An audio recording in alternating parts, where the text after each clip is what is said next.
Hello, जय श्री कृष्णा, नमस्कार। मेरा नाम है माधवी और आज मैं बात कर रही हूँ नाम जप महिमा का। तो नाम जप की महिमा, ये जो प्रसंग है, ये आपका गीता दर्पण से लिया गया है। स्वामी राम सुखदास जी ने इसका उल्लेख किया है।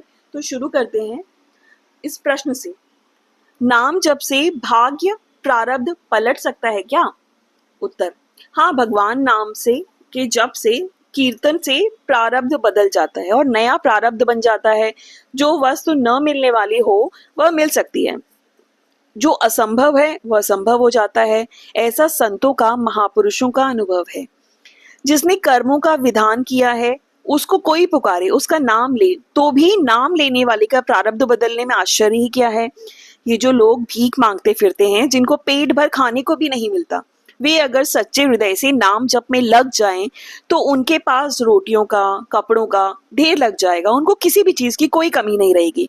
परंतु नाम जप को प्रारब्ध बदलने, पापों को काटने में नहीं लगाना चाहिए। जैसे अमूल्य रत्न के बदले में कोयला खरीदना बुद्धिमानी नहीं है, ऐसे ही अमूल्य भगवान नाम को तुच्छ कामों में लगाना बुद्धिमानी नहीं है। प्रश्न: जब केवल नाम जप करने से ही सारे पाप नष्ट हो जाते हैं, तो शास्त्रों में पापों को दूर करने के लिए तरह तरह के प्रायश्चित क्यों बताए गए हैं? जिसका बहुत ही खूबसूरत उन्होंने उत्तर दिया है। नाम जप से ज्ञात अज्ञात आदि सभी पापों का प्रायश्चित हो जाता है, सभी पाप नष्ट हो जाते हैं। परंतु नाम पर श्रद्धा विश्वास न होने से शास्त्रों में तरह तरह के प्रायश्चित बताए गए हैं। अगर नाम पर श्रद्धा विश्वास हो जाए तो दूसरे प्रायश्चित करने की जरूरत ही नहीं है।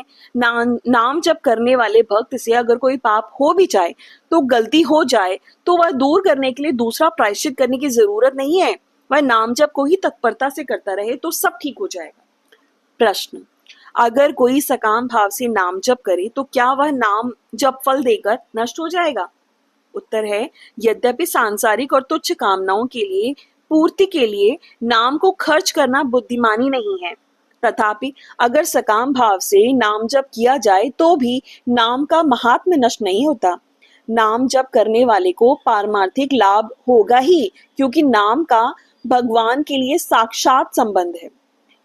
हाँ, नाम को सांसारिक कामना पूर्ति में लगाकर उसने जो नाम का तिरस्कार किया है, उससे उसको पारमार्थिक लाभ कम होगा। अगर वह तत्परता से नाम जप में लगा रहेगा तो नाम के परायण रहेगा और नाम की कृपा से उसका सकाम भाव मिट जाएगा। जैसे ध्रुव जी ने सकाम भाव से राज्य की इच्छा से नाम जप किया, परंतु भगवान के दर्शन हो जाने पर जब राज्य, पद, सब सकाम भावनाएं उनकी पूरी हो गई, तब भी वो प्रसन्न नहीं हुए। प्रत्युत उनको अपने सकाम भाव का दुख हुआ, अर्थात उनका सकाम भाव मिट गया। जो सकाम भाव से नाम जप किया करते हैं, उनको भी नाम महाराज की कृपा से अंत समय में नाम याद आ सकता है और उनका कल्याण हो सकता है।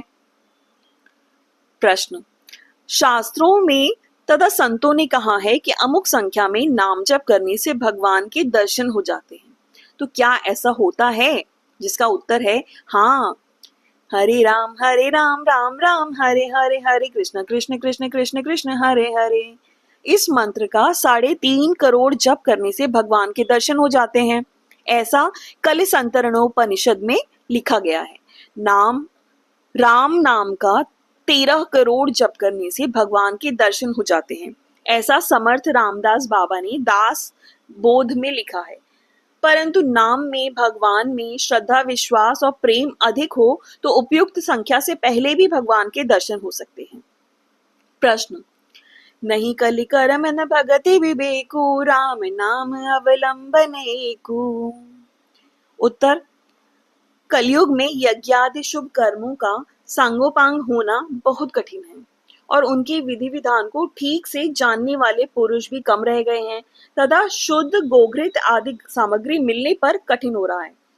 अतः कलयुग में शुभ कर्मों का अनुष्ठान सांगोपांग न होने से, उनकी विधि विधान की कमी रहने से कर्ता को दोष लगता है। वैदिक भक्ति विधि विधान से की जाती है, उसमें किस इष्ट देव का किस तरह से पूजा पाठ करना चाहिए, इसको जानने वाले बहुत कम लोग हैं और वह भक्ति मार्ग करना है, इसलिए वो भी कठिन है। ज्ञान मार्ग कठिन है और ज्ञान मार्ग की साधना बताने वाले अनुभवी पुरुषों का मिलना भी कठिन है, अतः विवेक मार्ग में चलना कलयुग में बहुत कठिन है। तात्पर्य है कि कलयुग में कर्म, भक्ति और ज्ञान, इन तीनों का होना बहुत कठिन है। पर भगवान का नाम लेना कठिन नहीं है। भगवान का नाम तो सभी ले सकते हैं, क्योंकि इसमें कोई विधि विधान नहीं है।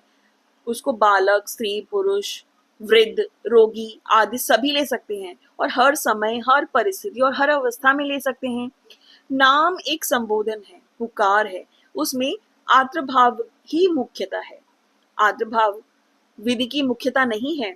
अतः भगवान का नाम लेकर हर एक मनुष्य आर्तभाव से भगवान को पुकार सकता है। शंका: नाम जप में मन नहीं लगता, और मन लगे बिना नाम जप करने में कोई फायदा नहीं है। कहा भी है, माला तो कर में फिरे, जीव फिरे मुख माहे, मनुआ तो चहुदिस फिरे, यह सुमिरन नाही। समाधान: मन नहीं लगेगा तो सुमिरन स्मरण नहीं होगा, यह बात सच्ची है।